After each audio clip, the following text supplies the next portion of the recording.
Donc Al Bawsala est une organisation qui a été fondée en 2012. Donc elle travaille sur tout ce qui est accountability, redevabilité et public policy. Et Al Bawsala a travaillé sur le suivi de l'Assemblée nationale constituante pendant les 2 dernières années. Donc après les élections du 23 octobre 2011, il y a eu cette assemblée qui a été élue et Al Bawsala était là pour justement monitorer tout ce qui se passe au sein de cette assemblée-là, partant des biographies des députés jusqu'au suivi des votes, de ce qui se passe au sein des commissions et des séances plénières. Ensuite, on a commencé à élargir justement le champ d'action de l'organisation pour s'attaquer aux municipalités. Et quand on dit municipalité et monitoring des municipalités, c'est vraiment le suivi des activités des municipalités, de leurs ressources, du budget municipal et où est-ce que l'argent des municipalités part. Et aussi le suivi du budget de l'État, donc l'argent public d'une manière générale, les finances de l'État, les ressources, les dépenses, et aussi faire des petits focus sur les questions qui sont rattachées à la question de la transparence budgétaire et aussi à l'accès à l'information au sein du pouvoir exécutif. Si tu compares ce que le Parlement était avant la chute de Ben Ali et maintenant, les dernières années, est-ce que c'est un changement fondamental? Je pense que déjà le changement il commence parce que c'était pas un parlement élu. Déjà, c'était pas vraiment un parlement élu d'une manière démocratique, même s'il y avait des élections, mais c'était des élections truquées et falsifiées. Donc on va dire, c'était des chambres de vote, ils venaient juste pour voter, pour valider des décisions qui étaient préétablies.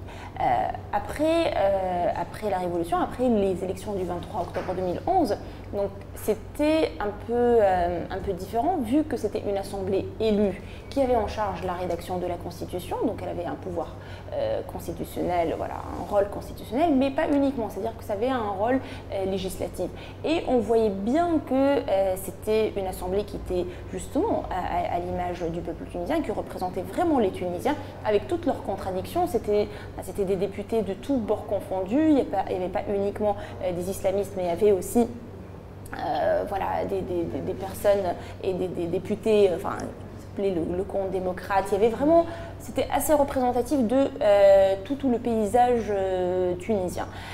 Et aussi pas uniquement au point de vue, on va dire, idéologique, mais même social. Hein. Donc déjà, ça c'était une énorme différence. Et on voyait que les débats, il y avait du débat. C'est-à-dire que toutes les questions étaient débattues au sein de cette assemblée-là. Il n'y avait pas toujours des accords, il y avait rarement des accords unanimes dès le premier coup. Mais au moins, les gens se disputaient sous la coupole, les gens étaient là pour justement débattre des questions qui avaient de l'importance par rapport au peuple tunisien et qui étaient importants justement après tant d'années où on était dans la pensée unique, on va dire.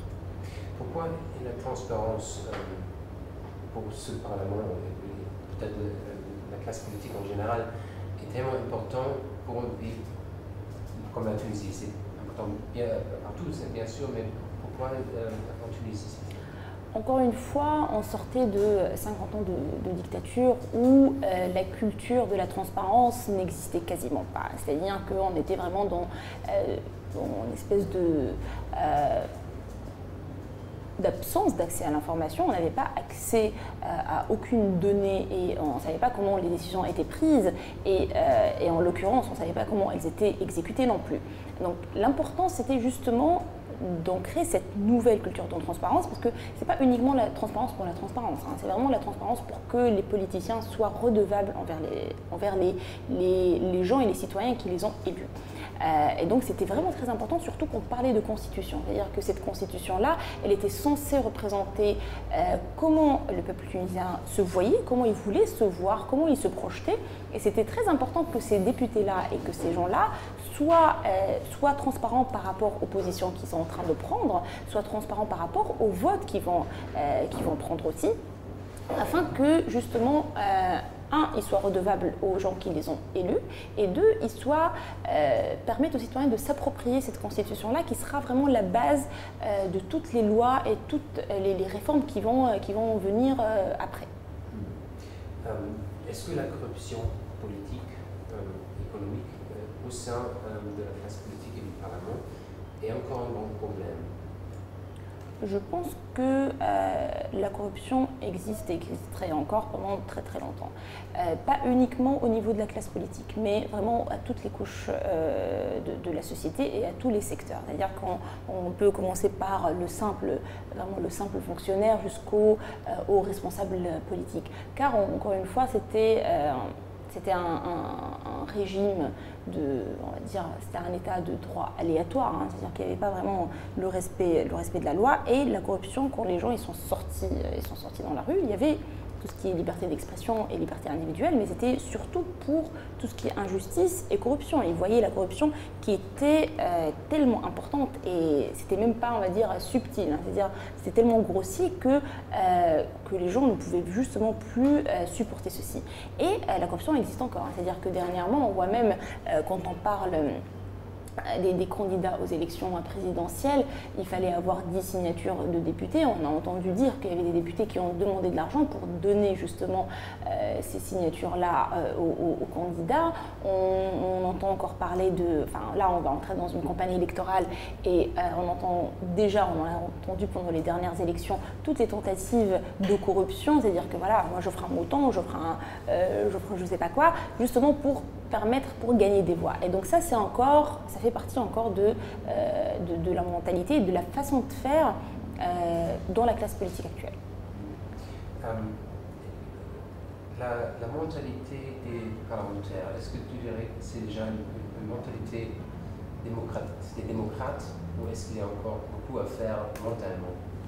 Je pense qu'il y a beaucoup à faire mentalement. Et encore, on va dire, il y a une partie qui est démocrate, qui croit vraiment à la démocratie et qui essaie justement de défendre ceci, mais aussi une grande partie qui n'y croit pas et qui, on va dire, ils sont démocrates selon à géométrie variable, hein, c'est-à-dire que ça dépend des jours, ça dépend des intérêts des uns et des autres. Et nous, justement, on a fait face à ça, c'est-à-dire quand on a commencé à travailler au sein de l'Assemblée, on a remarqué et on a trouvé une très très très grande résistance de la part de pas mal de députés. Il y avait aussi des députés qui nous ont soutenus, qui dès le début étaient vraiment, ils croyaient vraiment en cette notion de transparence et le besoin qu'on avait d'avoir des députés qui étaient redevables, mais il y a aussi une partie qui ne croyait pas justement à la nécessité d'avoir ce genre d'activité. Et encore, je pense que même la partie de l'opposition... Et on était au point la mentalité démocrate ou non des parlementaires. Donc, comme je disais, il y avait beaucoup de résistance de la part de pas mal de députés.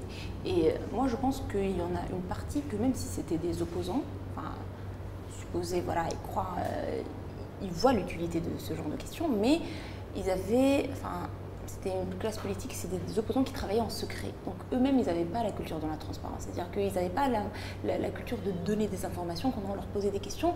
Ils étaient très méfiants, ils se disaient pourquoi vous voulez avoir ce genre d'informations au final? Mais on va dire, je pense que la plus grande victoire qu'on a eue au bout de 2 années de travail au sein de l'Assemblée nationale constituante, qu'une grande partie des députés, voire la majorité, croient aujourd'hui à l'utilité du travail qui a été fait, croient que justement on n'était pas là contre eux, mais qu'on était là justement pour permettre aux citoyens d'avoir un meilleur accès à l'information, de prendre connaissance des activités de l'Assemblée, et qu'au contraire c'était vraiment très très bénéfique à eux, parce que plus ils essayaient de cacher les choses, plus ils créaient de la polémique derrière. Et que voilà, on se rappellerait toujours quand on parle des polémiques qui étaient à l'Assemblée nationale constituante, qui sont relatives par exemple au salaire des députés, plus ils essayaient de cacher les choses, plus ça créait une polémique derrière en fait au sein de l'opinion publique. J'ai entendu hier une opinion qui a dit qu'il y a un camp moderne, démocrate, et un camp islamiste. On a même pris le terme moyen âge, tout ça. La question c'est, ceux qui vous ont soutenu, est-ce qu'ils étaient plutôt de ce camp-là, le moderne, ou est-ce que ça n'a rien à faire avec les partis? Déjà, moi, je pense que ce découpage est erroné. Hein. C'est-à-dire qu'il n'y a pas un camp démocrate et un camp islamiste, ce n'est pas les gentils et les méchants. Il y a un découpage qui est plus un camp qui est démocratique et un camp qui est antidémocratique. Et je pense que pendant ces 2 années-là, on a très très bien vu, majoritairement, quand on parle de transparence. Ce n'est pas forcément ceux qui se autoproclament modernes ou progressistes qui sont pro-transparence et pro-démocratie. Donc, et au contraire, enfin, je pense que parmi les députés qui nous ont aidés le plus, qui étaient plus ouverts à nous donner des informations, ça faisait partie du camp qu'on appelle islamiste en fait. Hein. Donc moi, personnellement, je pense que ce découpage-là n'a pas à avoir lieu. C'est-à-dire que c'est parce qu'on est moderne et démocrate. Voilà, est-ce que ceux qui vous ont soutenu étaient plutôt à trouver dans le camp moderne, séculaire, je ne sais pas, ou plutôt dans le camp islamiste, ou est-ce que ça n'a rien à faire avec ça? Donc déjà le découpage il est erroné. De dire qu'il y a un camp démocrate et un camp islamiste, c'est plus voilà, si on a un projet démocratique ou on est contre le projet démocratique.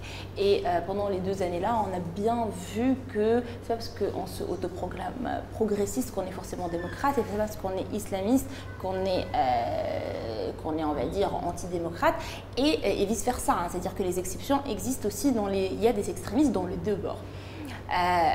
Ensuite, nous, ce découpage ne nous a pas vraiment, ça ne s'est pas reflété au niveau de notre travail. C'est-à-dire qu'on a eu beaucoup de députés qui étaient du parti Ennahda et du bloc Ennahda, qui étaient très ouverts, qui voulaient vraiment nous aider pour avoir accès à l'information. Et en contrepartie, on a eu vraiment des attaques très très très virulentes de la part des blocs, on va dire, démocrates, concernant notre travail. Donc le découpage n'est pas bon, parce qu'encore une fois, on a vu les exceptions des deux côtés. Mais il y a un travail à faire sur toutes les tendances confondues, c'est-à-dire qu'on soit islamiste ou progressiste, si on veut dire. Il faut que le travail soit fait d'une manière pareille, et qu'un changement de mentalité est vraiment important à ce niveau-là. Ensuite, encore une fois, je pense que si on arrive à garantir d'avoir une démocratie, les libertés individuelles après vont être garanties, et ces questions idéologiques n'auront plus à être débattues. C'est-à-dire que le modèle de société ou le modèle de vie que le citoyen tunisien a envie d'adopter ne dépendra pas on va dire, de celui qui gouverne. Parce que ça, c'est une question qui n'est pas censée être politique, qui est censée être au cœur de la société, et on n'a pas justement à trancher ça en disant, enfin voilà, si vous voulez avoir vos libertés, bah, choisissez les progressistes, et si vous voulez limiter vos libertés, voilà, vous voterez pour les islamistes. Et je pense qu'encore une fois, pendant ces 2 années-là, il y a énormément d'exemples qui ont prouvé que justement ce découpage-là n'avait pas à avoir lieu en fait. Dernière question, tu as parlé avant de l'état profond. Qu'est-ce que c'est en Tunisie, et est-ce que cet état profond peut encore, a le pouvoir encore de nuire à tout le processus de démocratisation? Je pense que le système, c'est pas uniquement Ben Ali. Quand Ben Ali il est parti, il a laissé tout un système derrière lui, il a laissé toute une administration. Avec des rouages assez profonds, avec une corruption assez ancrée, et encore une fois, il y a des secteurs qui n'ont pas été encore réformés quand on parle de la justice, quand on parle de la sécurité, et quand on parle de tous les autres secteurs. Hein. C'est-à-dire que oui, sûrement qu'il y a encore ce qu'on appelle l'état profond. C'est vraiment l'administration qui n'a pas changé, qui n'a pas évolué, et qui présente encore une résistance au changement. Et ce qui est tout à fait normal, parce qu'en 3 ans, on ne peut pas justement réformer d'une manière, on va dire, très profonde et très radicale, surtout que quand il n'y avait pas la volonté politique derrière. C'est-à-dire qu'il n'y a pas eu des décisions assez radicales, assez courageuses pour dire voilà ce qui existe aujourd'hui, voilà les réformes qu'on va devoir faire. J'espère qu'après les élections, justement, celui ou ceux qui vont justement être au pouvoir auront le courage nécessaire justement de détecter les problèmes qui existent et de prendre les mesures qui vont sûrement faire très très mal, c'est-à-dire que ce n'est pas des décisions faciles ou ce n'est pas des décisions anodines, mais qui sont nécessaires justement pour rompre définitivement avec le système qui existait déjà et qui continue à exister aujourd'hui.